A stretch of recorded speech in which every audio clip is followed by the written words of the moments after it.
we started talking about Marshawn and how proud he would be, and with the way we played the game. And then I tried to compose myself, which I did, and we did our normal celebration because that's what we do. And again, just the heart of this team, man. And I mean, how about the defense? I mean, I don't even know how many hits they had on the quarterback. I know Gino's going to be sore, but just really, really proud of that group and what they've had to go through. And it was pretty cool to see those guys really step up in the fire that they played with tonight. And then one more on CD and George. When did you tell them that this would be coming? Was it night before, day of, during the week? Tuesday. John showed with the Athletic going to the defense. Only 12 carries, 27 yards for the Raiders. Just what do you think is the biggest reason for that? I know from afar you could just be like, well, you guys got Quinn and Williams, that's going to help. But what do you think is? Yeah, I don't know, John. I mean, I can't talk for Pete and Chip and those guys. When they ran it, it wasn't very good. As a play caller, it's hard sometimes when you're running. You're like, oh, it didn't look very good. Like you don't say that out loud, like I just did, but you think that. And but I'm not going to speculate for them. But again, I think the way our guys, again, controlled gaps and fit gaps and the penetration of the attack front, I thought was excellent. And again, I think when you look at this game, we talk about owning the line of scrimmage. I think we took a huge step forward in that regard on the defensive side of the ball. And then just specifically Quinn Williams, sack and a half, obviously an impact all around. How seamless, I guess, would it be that he's fitting with you guys? He's such a great guy, man. I think I shared with you guys on the conference call the other day, for him and Logan both to come into a situation like this, where they're just trying to get to know everybody, and then of course tragedy hits.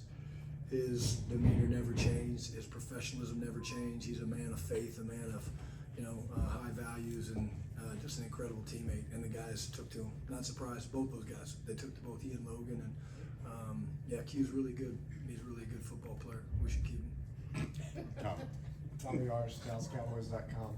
Your initial impressions of what Marvion and Savone were able to do tonight? It seemed like Savone, you guys kept him out there a little bit longer on some of those drives towards the end of the first half. Is he just feeling good and you guys felt good with him out? Yeah, I thought, number one, I love the energy they both played with. I want to see the stats.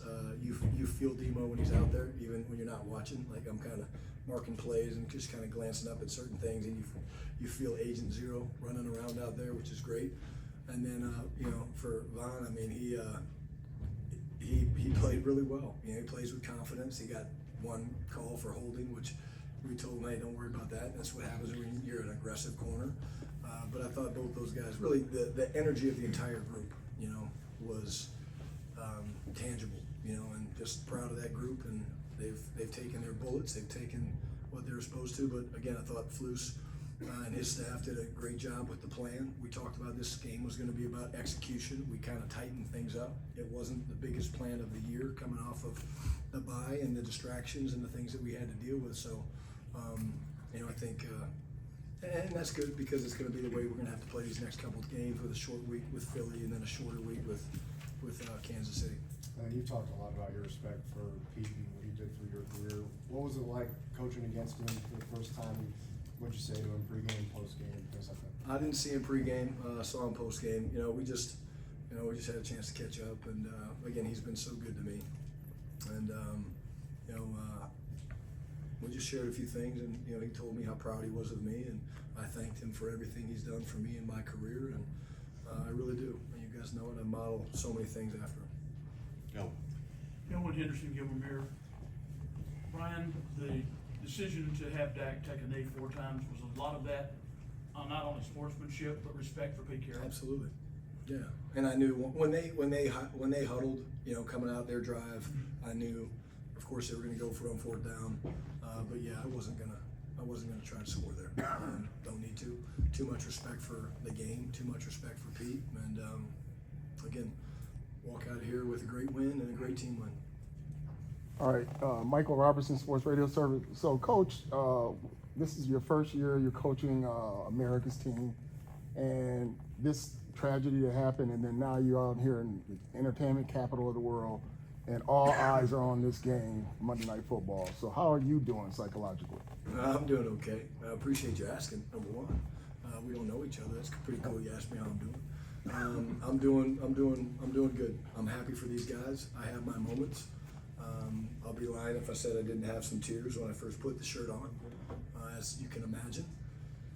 But more than anything, I know Marshawn was looking down on us, and we wanted to make him proud, and I think we did that. And I lean into my faith. You know, my faith is really important to me, and that's kind of, you know, when I lay in bed at night and I'm looking for guidance, I talk to God. Brian, Sean Zattel, Vegas Sports Today. Maxx Crosby had the Raiders' lone sack, forced the fumble in quarter one. Just after coaching a game against them Monday night, what do you think of his quality as a player?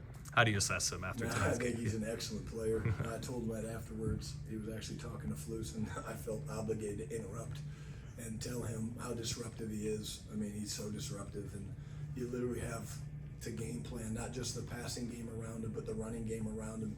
And it's the talent, the length, the quickness, the suddenness, but the motor, man. The motor is just what separates this guy. I mean, he is all day long, and huge respect for Max. Clarence. Did Pickens set things up for Lamb this game? A lot of times, the early plays, the Pickens that opened like the touchdown up for Lamb. But certainly, he got the ball early more. In the game. How would you look at it? Yeah, I want to look at it. I don't think so. I think you know, they kind of feed off each other. I thought George was great run after the catch. He's still a little loose with it. We're working on that. And there's probably a clip I know where he's running towards the sideline where I think I might even have my hands in prayer pose saying, no, please.